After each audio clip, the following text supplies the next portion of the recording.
Everyone knows wild boars exist in forests and rural areas around the world. Everyone assumes they're just another wildlife species that farmers occasionally deal with when crops get damaged. But what if I told you that wild boar populations have exploded so dramatically that they now represent one of the most destructive invasive species on the planet, causing billions of dollars in agricultural damage annually and threatening entire ecosystems across multiple continents? What if I told you that despite humanity deploying helicopters, poison,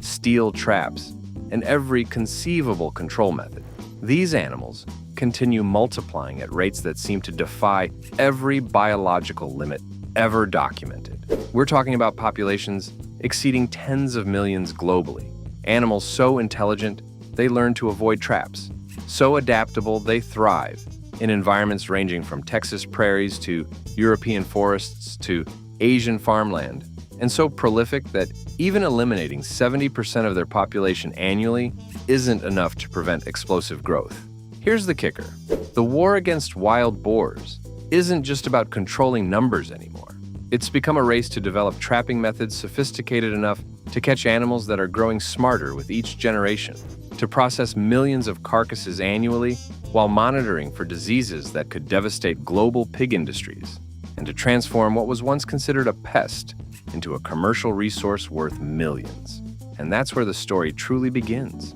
To understand how wild boars became a global crisis requiring the trapping and processing of millions of animals annually, you need to understand how this species arrived in regions where they had never existed naturally and why their biology makes them nearly impossible to control through conventional methods. The wild boar, scientifically known as Sus scrofa, originated in Eurasia, where natural predators and environmental pressures kept populations relatively balanced for thousands of years. The animals were hunted for food, their ranges were limited by climate and geography, and their numbers fluctuated with natural cycles that prevented the explosive growth that characterizes modern populations. The problems began in the 1500s when European colonizers began transoceanic migrations, bringing wild boars to the Americas either for meat production or for recreational hunting that wealthy landowners enjoyed as sport reminiscent of European traditions. The initial introductions were small, with just handfuls of animals released in areas where establishing populations seemed unlikely, given the unfamiliar environments and the assumption that natural selection would limit their spread. But through a combination of human carelessness, escaped domestic pigs that had been bred from wild boar stock, and the cunning adaptability of the species, some animals escaped captivity, bred with feral domestic pigs, and over generations evolved into hybrid populations that combine the size and docility of domestic pigs with the intelligence and survival instincts of their wild ancestors. The hybrid vigor created animals that were stronger, more aggressive, and more capable of surviving in varied environments than either pure wild boars or domestic pigs. The populations began spreading across landscapes where natural predators were absent or insufficient to control their numbers, with wolves, bears, and large cats having been largely eliminated from agricultural regions by settlers who viewed predators as threats to livestock and human safety. Without predation pressure and with abundant food sources provided by agricultural crops and natural vegetation, wild boar populations began growing at rates that seemed impossible until scientists documented their reproductive capabilities and realized the magnitude of the threat that was developing. The reproductive biology of wild boars is genuinely extraordinary and explains why population control efforts have struggled despite killing millions of animals annually. Female wild boars reach sexual maturity at 6 to 8 months of age, allowing them to begin breeding while still relatively young compared to many mammal species. The gestation period is approximately 115 days, meaning females can produce multiple litters per year under favorable conditions where food is abundant and environmental stress is minimal. Each litter typically contains 4 to 6 piglets, though under optimal conditions, females can produce 8 to 12 offspring per litter, creating reproductive output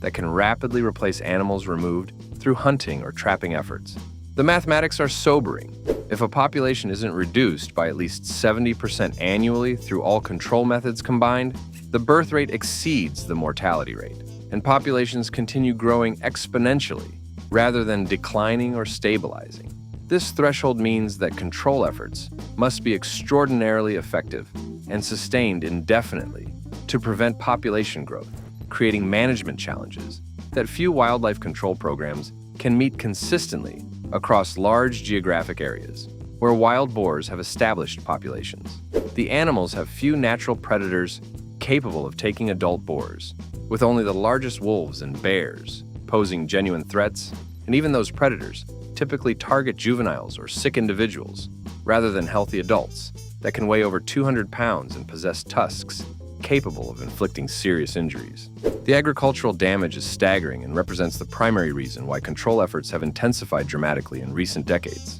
Wild boars are omnivores with rooting behavior that involves using their snouts to dig through soil, searching for roots, tubers, insects, and other food sources buried underground. A single sounder, the term for wild boar family groups, typically consisting of related females and their offspring, can destroy 3 acres of cropland in under an hour, uprooting corn, soybeans, wheat, or any other crop growing in fields they encounter during nocturnal feeding expeditions. The destruction isn't just from consumption, but from the physical damage of rooting behavior that leaves fields looking like they've been plowed randomly, destroying crops that weren't eaten and making replanting necessary if damage occurs before harvest. The timing of damage is particularly devastating when it occurs shortly before harvest, after farmers have invested entire growing seasons of labor, fertilizer, water, and inputs into crops that are destroyed within hours by wild boar sounders that can wipe out months of work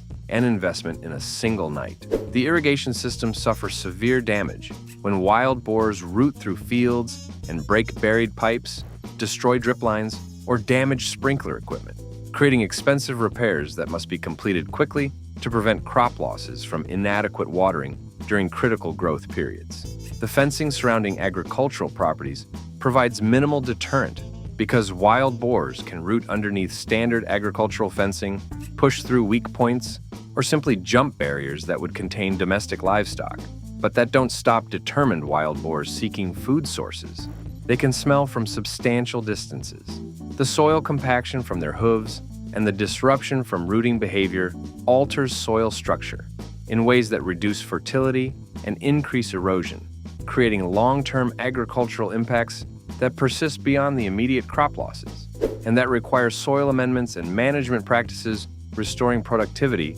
that rooting damage has degraded. The contamination of crops with feces and urine creates food safety concerns for produce intended for human consumption, with fields showing evidence of wild boar activity often being rejected by processors or requiring additional cleaning and testing that increases costs and reduces profitability, even when physical damage is minimal. The psychological toll on farmers is substantial, with the constant anxiety about potential wild boar damage, creating stress that accumulates over years of dealing with unpredictable losses that insurance may not cover adequately, and that occur despite farmers' best efforts, implementing fencing, lighting, or other deterrents that wild boars often circumvent through intelligence and persistence. The ripple effects extend beyond individual farms to rural communities, where agricultural losses reduce farm income, decrease spending at local businesses, and potentially force farm closures that eliminate jobs and reduce property values in areas where agriculture is the economic foundation supporting schools,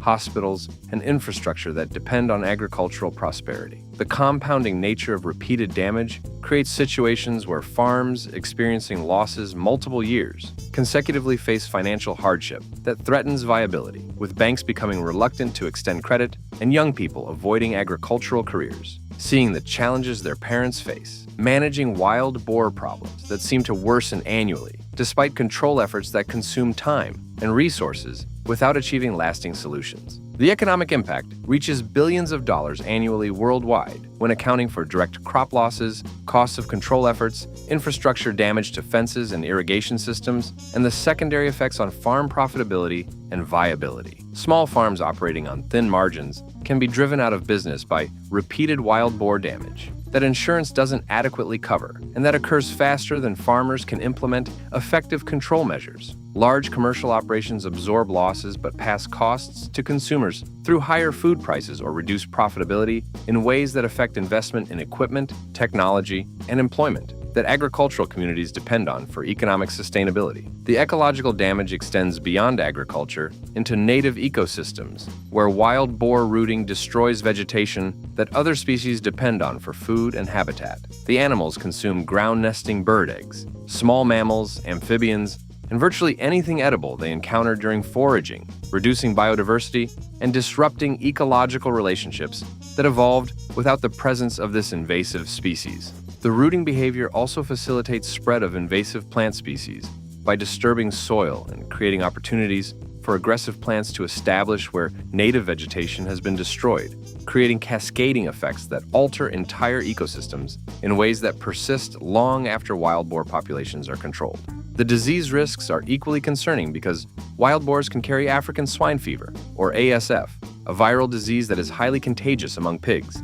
and that has no treatment or vaccine currently available for controlling outbreaks. The disease doesn't affect humans but is fatal to domestic pigs, creating potential for catastrophic losses to commercial pig industries worth billions of dollars annually and employing hundreds of thousands of people globally. The presence of African swine fever in wild boar populations creates permanent reservoir of infection that can reinfect domestic pigs despite biosecurity measures, forcing commercial operations to implement expensive protocols, preventing wild boar contact with domestic pigs, and creating constant vigilance that increases operating costs and creates anxiety about outbreaks that could bankrupt operations overnight. The trapping methods evolved from simple designs used for centuries into sophisticated systems incorporating modern technology and understanding of wild boar behavior developed through decades of research and field experience. The corral trap represents the most effective design for capturing entire sounders simultaneously, featuring circular or rectangular enclosures typically measuring 30 to 40 feet in diameter and standing 5 feet tall. The structures use high-tensile steel fencing and frames capable of withstanding the tremendous force that panicked wild boars can generate when attempting to escape, with adult boars capable of bending inadequate fencing or breaking through weak points in structures that weren't engineered properly. The trap gate is the critical component determining success or failure, requiring fast, decisive operation that prevents escape once triggered. Modern designs use drop gates or sliding panels operated remotely via cameras and motion sensors that allow operators to monitor the trap from safe distances and trigger closure only when entire sounders are inside the enclosure. The timing is crucial because closing too early captures only partial groups while alerting remaining animals to the danger, creating wariness that makes future trapping attempts substantially more difficult.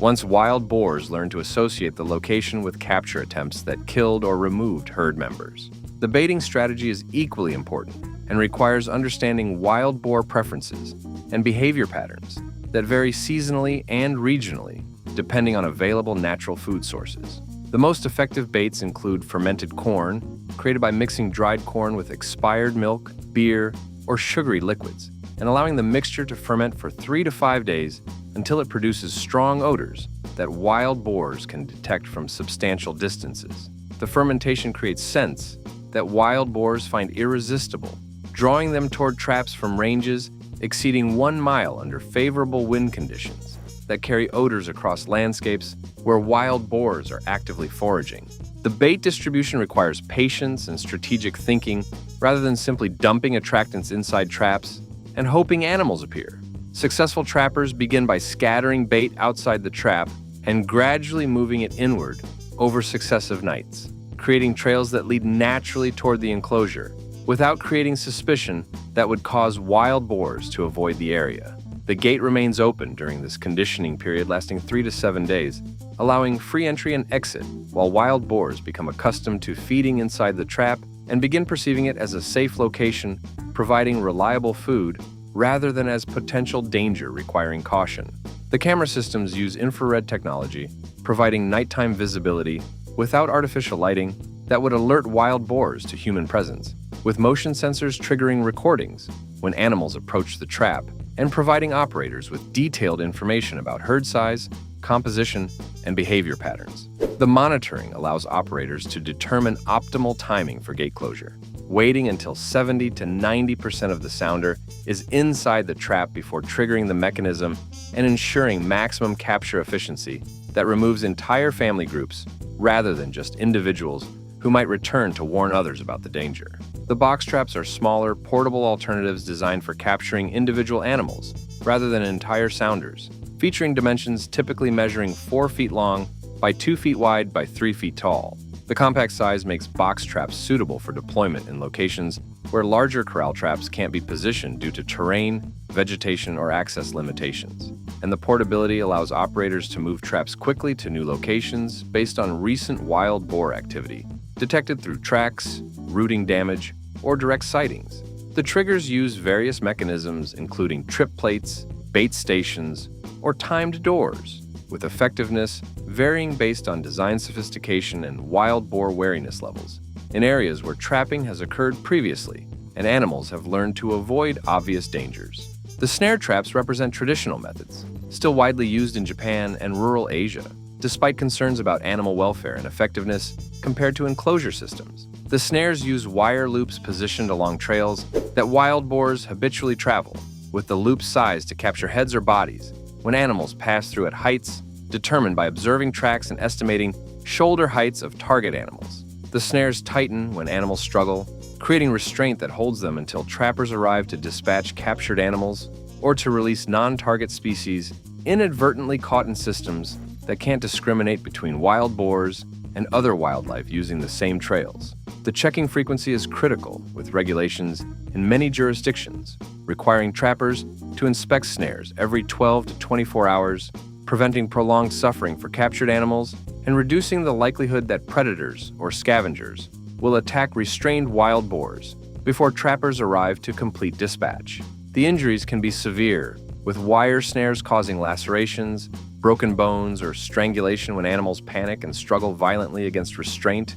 that tightens rather than releases, creating welfare concerns that have led some regions to ban or restrict snare use in favor of methods causing less suffering. The skill required for effective snare placement is substantial, with experienced trappers understanding wild boar behavior well enough to predict travel routes and to position snares where animals will encounter them during normal movement, rather than avoiding trails where unfamiliar objects create suspicion. The cost effectiveness makes snares attractive for rural trappers operating on limited budgets because the materials are inexpensive and the systems require no electronic components or sophisticated mechanisms that corral traps depend on, creating accessibility for subsistence farmers who can't afford more expensive trapping methods. The cultural tradition maintains snare popularity in regions where methods have been passed through generations and where trappers value the knowledge and skills required for success, viewing snare trapping as connection to heritage and as practical solution for protecting crops. Despite availability of modern alternatives that may be more humane or effective, but that lack the cultural significance that traditional methods provide. The seasonal factors dramatically affect trapping success because wild boar behavior changes based on natural food availability, with animals more readily attracted to bait during winter and early spring, when natural foods are scarce compared to summer and fall, when acorns, crops, and vegetation provide abundant alternatives to fermented corn or other attractants. The reproduction cycles also influence catchability, with pregnant females and females with young piglets being more cautious about entering unfamiliar locations compared to bachelor males or non-breeding females willing to take risks for food rewards that baited traps provide. The animal welfare regulations increasingly govern trap designs and operational protocols in response to concerns about stress, injuries, and suffering that inadequate systems create when wild boars are confined in spaces too small for the numbers captured, or when animals are left in traps for extended periods before being dispatched. The corral trap refinements emphasize larger enclosures that reduce panic and self-inflicted injuries compared to smaller box traps where captured animals injure themselves, attempting to escape through fencing that won't yield regardless of force applied. The legal oversight varies by jurisdiction, with some regions mandating specific trap designs, checking frequencies, and dispatch methods, while others provide minimal regulation, leaving welfare considerations to individual trappers who may or may not prioritize humane treatment. The effectiveness data from Japan shows that snare and box traps remain the most common methods despite lower per-trap capture rates compared to corral systems. with thousands of wild boars culled annually through sustained efforts, targeting areas where agricultural damage is most severe. The European experience demonstrates that trapping complements hunting rather than replacing it, with effectiveness varying dramatically by season and habitat characteristics that affect both wild boar behavior and trapper access to areas where animals concentrate. The mortality trends reveal that different age and sex classes respond differently to traps, with young animals and females being easier to capture compared to mature males who are more wary and experienced at avoiding dangers that less cautious animals encounter. The global scale of trapping and culling operations processes millions of wild boars annually through coordinated efforts spanning multiple countries and involving government agencies, agricultural organizations, and commercial hunting operations. The numbers are staggering but necessary given reproductive rates that would otherwise create population explosions, overwhelming even the most intensive control efforts and causing agricultural and ecological damage, reaching levels that would threaten food security and ecosystem integrity across vast regions where wild boars have established populations. The processing of culled wild boars varies by region and disease status, with meat utilization being common in areas where African swine fever and other swine diseases are absent, and where food safety regulations allow commercial or personal consumption of wild-caught meat. Wild boar meat is considered a delicacy in parts of Europe and Asia, with the flavor being described as richer and more complex than domestic pork due to diet diversity and active lifestyle, creating lean, well-muscled meat with distinctive taste profiles that enthusiasts seek specifically, rather than accepting as substitute for conventional pork products. The processing facilities handling wild boar carcasses operate under strict protocols, ensuring meat safety through inspection, testing, and handling procedures, preventing contamination, and ensuring products meet food safety standards governing commercial meat sales. The carcasses undergo examination for diseases, parasites, and other conditions that would make meat unsuitable for consumption, with rejected carcasses being disposed of through incineration or burial, preventing disease spread to domestic pig populations or to wildlife that might consume improperly disposed remains, creating additional disease risks. The disease monitoring programs test samples from culled wild boars for African swine fever and other pathogens of concern, providing early warning of disease presence in wild populations and allowing authorities to implement control measures, preventing spread to domestic pigs or to wild boar populations in adjacent regions not yet affected. The surveillance is critical because African swine fever has no cure and no vaccine, meaning prevention through biosecurity and rapid response to outbreaks are the only tools available for protecting commercial pig industries from devastating losses that could reach billions of dollars annually if disease becomes endemic in regions with substantial domestic pig production. The disposal challenges are substantial in areas where disease risk prevents meat utilization, requiring incineration facilities capable of processing large numbers of carcasses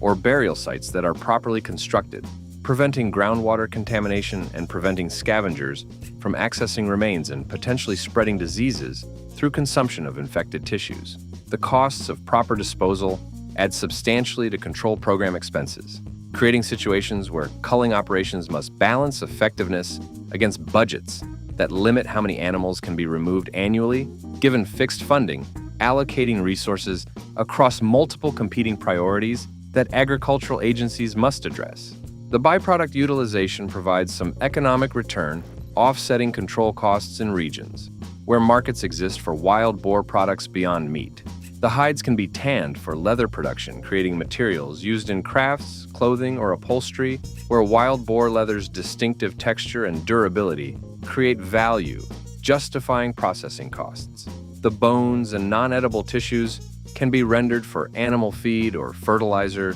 providing protein and mineral content that would otherwise be wasted if carcasses were simply incinerated or buried without extracting usable components. The legacy of wild boar trapping extends back centuries to traditional methods used by rural communities, managing populations long before modern technology made operations more efficient and less labor-intensive. The traditional knowledge about wild boar behavior, seasonal patterns, and effective baits inform development of contemporary systems that incorporate electronic triggers and remote monitoring while still relying on fundamental principles that experienced trappers learned through generations of field experience passed down through families and communities where wild boar management was essential for protecting crops and maintaining agricultural viability. The future concerns are substantial because climate change may worsen the wild boar problem by extending breeding seasons, improving winter survival rates, and allowing populations to expand into regions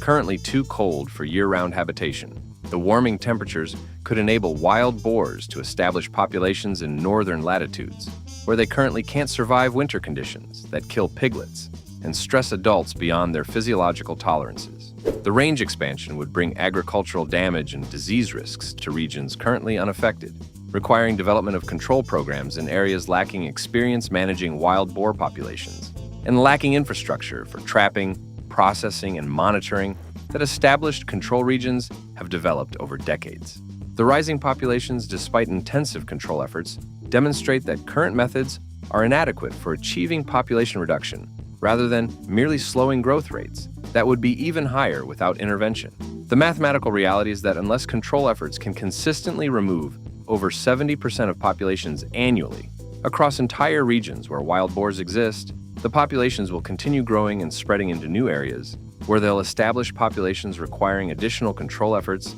that strain budgets and personnel resources that are already insufficient for managing existing populations effectively. The integrated management approaches recommended by wildlife experts emphasize that trapping alone cannot solve the wild boar problem and that effective control requires combining multiple methods, including hunting, fencing, habitat management, and potentially contraceptive delivery systems, currently under development but not yet proven effective at scales required for population-level impacts. The hunting provides recreational opportunities while removing animals, generating revenue through licensing fees, and supporting rural economies, where guided wild boar hunts attract clients willing to pay substantial fees for opportunities to pursue dangerous game requiring skill and courage. The fencing protects high-value agricultural areas and sensitive ecological sites by excluding wild boars from locations where damage would be particularly severe or where native species of concern require protection from rooting behavior and predation.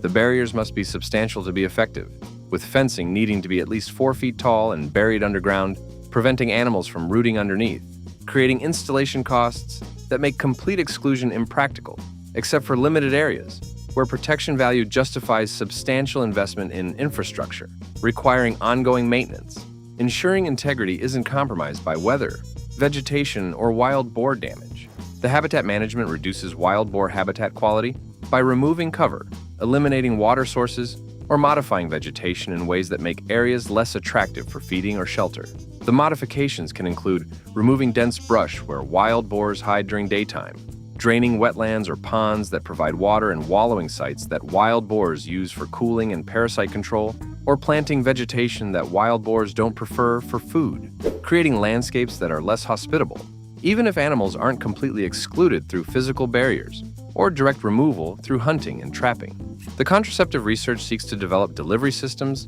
that would prevent reproduction without requiring capture of individual animals, potentially using bait stations, delivering oral contraceptives that would reduce birth rates and allow natural mortality to gradually reduce populations without requiring lethal removal of millions of animals annually. The challenges are substantial because contraceptives must be species-specific, preventing effects on non-target wildlife, must remain stable in field conditions where temperature and humidity vary dramatically, and must be consumed in sufficient quantities by enough females to achieve population-level effects, given that even moderate contraceptive effectiveness might be insufficient to overcome the high reproductive potential that characterizes wild boar populations. The global coordination remains inadequate, with most control efforts being regional or national rather than international, despite the reality that wild boars don't respect political boundaries and that populations in one country can recolonize adjacent countries where control efforts have temporarily reduced numbers. The lack of coordination allows populations to persist in areas where control is minimal and to serve as sources for recolonization of areas where control has been more effective, creating situations where successful local programs are undermined by immigration from uncontrolled populations crossing borders or expanding from adjacent regions where different priorities or limited resources prevent effective control. The commercial wild boar farming has emerged in some regions as an alternative to relying entirely on trapping and hunting wild populations, with farms raising domesticated wild boar hybrids under controlled conditions that allow harvesting for meat markets without requiring capture of wild animals. The farming reduces pressure on wild populations while providing legal sources of wild boar meat for consumers who enjoy the flavor but are concerned about food safety or sustainability of wild harvest. The farms use breeding stock selected for docility, growth rates, and meat quality, creating animals that retain wild boar characteristics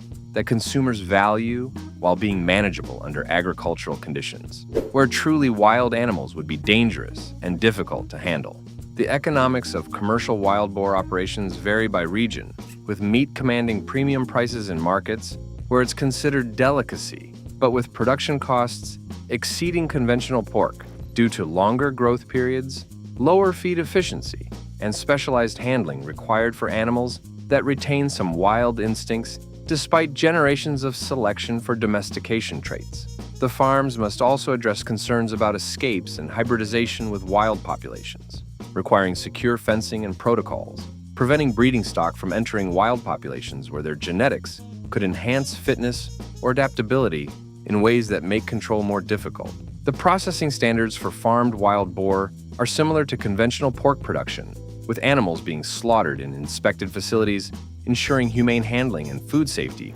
throughout the process from stunning through butchering and packaging. The meat is marketed fresh or frozen with cuts similar to conventional pork, including chops, roasts, and ground meat, though with flavor profiles and leanness that distinguish wild boar from domestic pork and that justify premium pricing, attracting consumers seeking alternatives to conventional meat products or who appreciate the distinctive flavors that wild boar provides. The cultural traditions around wild boar hunting and consumption vary globally, with some regions having centuries of experience incorporating wild boar into cuisine and cultural practices, while other regions view wild boars purely as agricultural pests, requiring elimination without consideration for potential value as food resources. The attitudes affect management strategies, with regions having positive associations, being more likely to invest in processing infrastructure and marketing programs that create value from culled animals,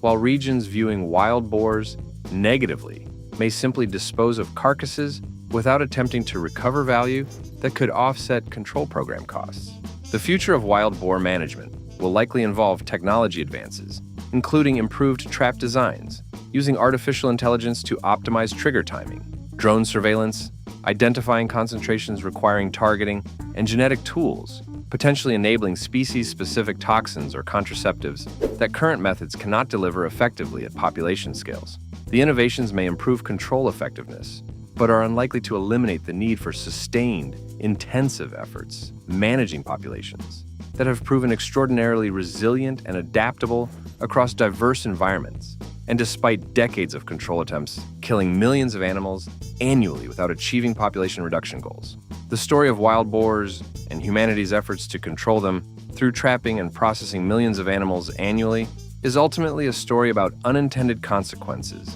and biological resilience. The species was introduced to new environments by humans who didn't understand or didn't care about potential consequences, and now those decisions from centuries past have created a crisis requiring enormous investments of time, money, and effort managing populations that threaten agriculture, ecosystems, and domestic animal industries globally. The traps keep improving, the processing gets more efficient, and millions of wild boars are removed annually. But the populations persist and even grow in many regions, where reproduction outpaces mortality and where the perfect storm of high fertility, absent predators, and abundant food creates conditions allowing explosive growth that current methods cannot control adequately, despite intensive efforts that would have seemed impossible just decades ago when wild boars were curiosities rather than global agricultural threats. Have you ever encountered wild boar damage on your property,